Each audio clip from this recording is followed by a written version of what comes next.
ഹോർമൂസില് ഒരു ഇന്ത്യക്കാരൻ കൊല്ലപ്പെട്ടത് നമ്മൾ എല്ലാരും പറഞ്ഞിട്ടുണ്ടാവും. അത് ഇന്ത്യൻ കോൺസുലേറ്റ് അത് സ്ഥിരീകരിക്കാൻ കൂടെ ചെയ്തിട്ടുണ്ട്. അവര് കപ്പലുടമയായിട്ട് സംസാരിച്ച് വരികയാണെന്നുള്ള ഡീറ്റെയിലും കാര്യങ്ങളെല്ലാം പുറത്തു വരുന്നുണ്ട്. അതായത് ഒമാൻ തീരത്ത് നിന്ന് ഇറാനിലോട്ട് പോവാൻ ശ്രമിച്ചിട്ടുള്ള ഒരു കപ്പലിന് നേരെയാണ്, ഒരു കപ്പലിന്റെ എഞ്ചിൻ റൂമിനൊക്കെ നേരെയാണ് ഈ ഈ അമേരിക്കയുടെ അറ്റാക്ക് ഉണ്ടായേക്കുന്നത്. അപ്പൊ അങ്ങനെ അറ്റാക്ക് ചെയ്യാനുള്ള റീസൺ എന്ന് പറയുന്നത് ആ കപ്പലിനെ നിശ്ചലമാക്കുക, ആ കപ്പലിനെ വീണ്ടും എന്താ പറയാ മൂവ് ചെയ്യാൻ പറ്റാത്ത രീതിയിലേക്കുള്ള ഡാമേജ് ഉണ്ടാക്കാൻ വേണ്ടിയിട്ടാണ് അങ്ങനെ ചെയ്യുന്നത്. അപ്പൊ ആ അറ്റാക്കിൽ നിരവധി പേർക്ക് പരിക്കേൽക്കുകയും ഒരു ഇന്ത്യക്കാരനായിട്ടുള്ള നമ്മുടെ നാട്ടുകാരൻ കൊല്ലപ്പെടുകയും കൂടെ ചെയ്തിട്ടുണ്ട് എന്നുള്ള റിപ്പോർട്ട് കൂടെ വരുന്നുണ്ട്. അപ്പം ഇത്തരത്തിലുള്ള അമേരിക്കയുടെ അറ്റാക്കും അതേപോലെ തന്നെ ഈ അമേരിക്കൻ കപ്പലുകൾക്ക് നേരെയുള്ള ഇറാന്റെ അറ്റാക്കും ഹോർമൂസിൽ തുടർന്നുകൊണ്ടിരിക്കുകയാണ് എന്നുള്ളതാണ് യഥാർത്ഥത്തിലുള്ള വസ്തുത. അപ്പോ ഈ ഒമാനിൽ നിന്നും ഇറാനിലോട്ട് പോകുന്ന എണ്ണ ടാങ്കറിനെയാണ് യഥാർത്ഥത്തില് ആക്രമിച്ചെന്നാണ് പറയുന്നത്. അതായത് എണ്ണ ഇപ്പൊ ഇറാൻ ഈ ഇതുപോലത്തെ കപ്പലുകളിൽ ശേഖരിച്ചുകൊണ്ടിരിക്കുകയാണ്. അപ്പോ അത്തരത്തിലുള്ള കപ്പലുകളാണെന്നൊക്കെ പറയുന്ന രീതിയിലുള്ള റിപ്പോർട്ടുകൾ പുറത്തു വരുന്നുണ്ട്. പക്ഷെ അതൊന്നും സ്ഥിരീകരിക്കാത്ത റിപ്പോർട്ടുകളാണ് യഥാർത്ഥത്തിൽ പുറത്തു വരുന്നത്. അപ്പോ കഴിഞ്ഞ ദിവസം 6-7 തീയതികളിലൊക്കെ ആയിട്ട് എട്ട് തീയതികളിലൊക്കെ ആയിട്ട് വളരെ മാസീവ് ആയിട്ടുള്ള രീതിയിൽ അറ്റാക്ക് യഥാർത്ഥത്തിൽ ഹോർമൂസിൽ നടക്കുന്നുണ്ട്. ഇറാന്റെ അറ്റാക്ക് UAEക്ക് നേരെ നടക്കുന്നുണ്ട്.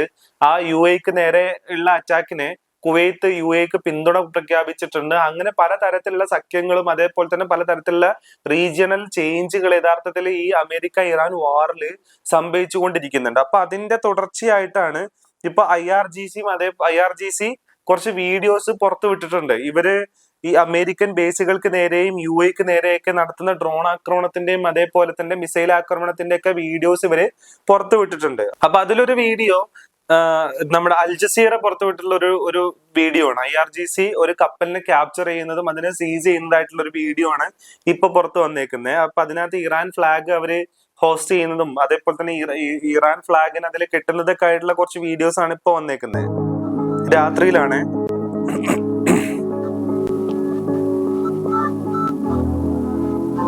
ഒഫൻഡിങ് ടാങ്കർ എന്നാണ് പറഞ്ഞേക്കുന്നത്. Ocean coil.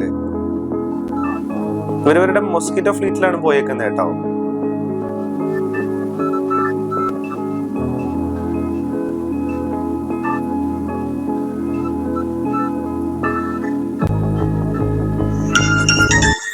അതായത് സീസ് ഫയറിന്റെ ഇടയ്ക്കും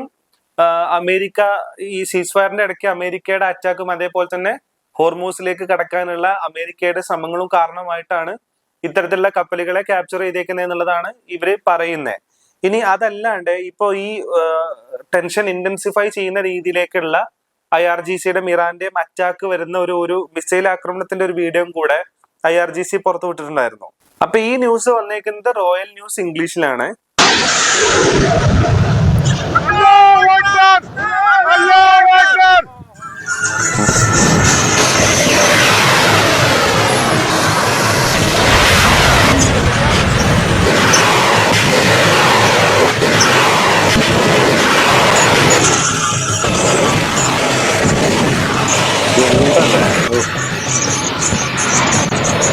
ഡ്രോണുകൾ ഒരേ സമയം അയക്കുന്നുണ്ട്, അതേപോലെ തന്നെ മിസൈലും ഒരേ സമയം അയക്കുന്നുണ്ട്. അപ്പൊ ഇത്രയും ഇന്റൻസീവ് ആയിട്ടുള്ള ആക്രമണങ്ങൾ യഥാർത്ഥത്തിൽ ഹോർമൂസിലും അതേപോലെ തന്നെ മിഡിൽ ഈസ്റ്റിലും ആയിട്ട് നടക്കുന്നുണ്ട്. ഇപ്പൊ സീസ് ഫയർ എവിടെയാന്ന് ചോദിച്ചു കഴിഞ്ഞാല് അത് ഇങ്ങനെ പോകണമെന്നുണ്ടെങ്കിൽ സീസ് ഫയർ ലംഘിക്കാനും അതേപോലെ തന്നെ സീസ് ഫയർ നിർത്തി ഇതൊരു മാസീവ് ആയിട്ടുള്ള അറ്റാക്കിലേക്ക് പോകാനും സാധ്യതയുണ്ട്.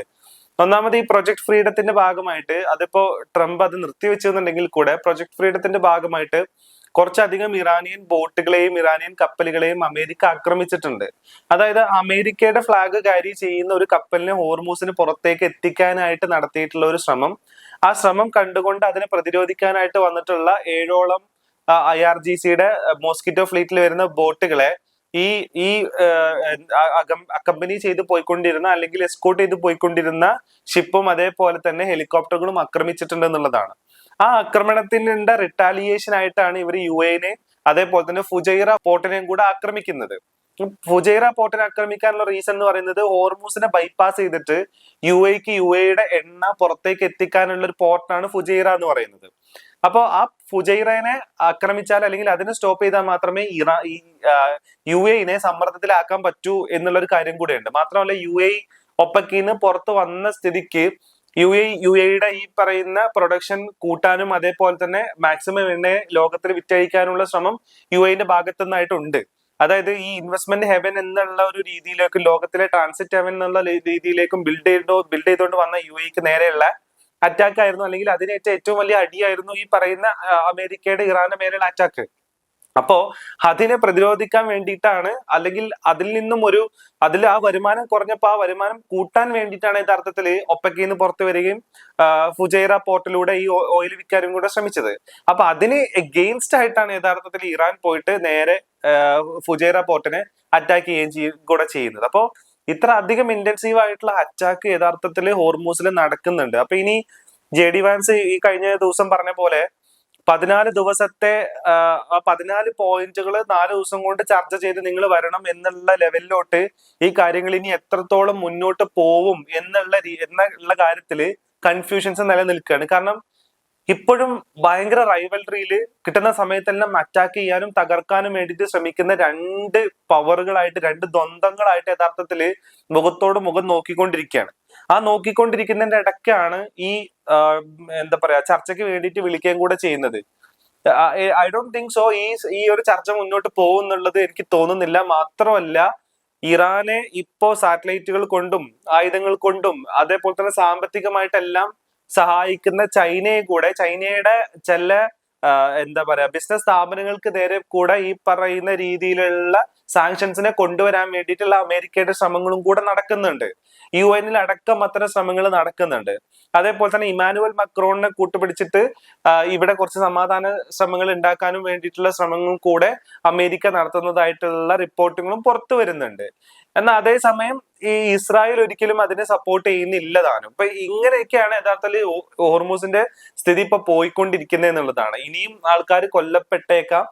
ഈ പറയുന്ന പ്രഷർ കൊണ്ട് കപ്പലുകൾ മൂവ് ചെയ്യണമെന്നുണ്ടെങ്കിൽ ഏതെങ്കിലും ഒരു ഭാഗത്തു നിന്നുള്ള അറ്റാക്ക് കപ്പലുകൾക്ക് നേരെ ഉണ്ടാവാനുള്ള സാധ്യതയും ഹോർമൂസിൽ വളരെ കൂടുതലാണ്, കൂടിക്കൊണ്ടിരിക്കുകയാണ്. അപ്പൊ അതിന്റെ കൂട്ടത്തിലാണ് ഫത്താ മിസൈലുകള് ഇറാൻ ഇപ്പൊ കൂടുതലായിട്ട് യൂസ് ചെയ്യുന്നു എന്ന് പറയുന്നത്. അതായത് ഇറാന്റെ ലോങ് റേഞ്ച് മിസൈലുകളാണ് ഫത്താ മിസൈലുകൾ.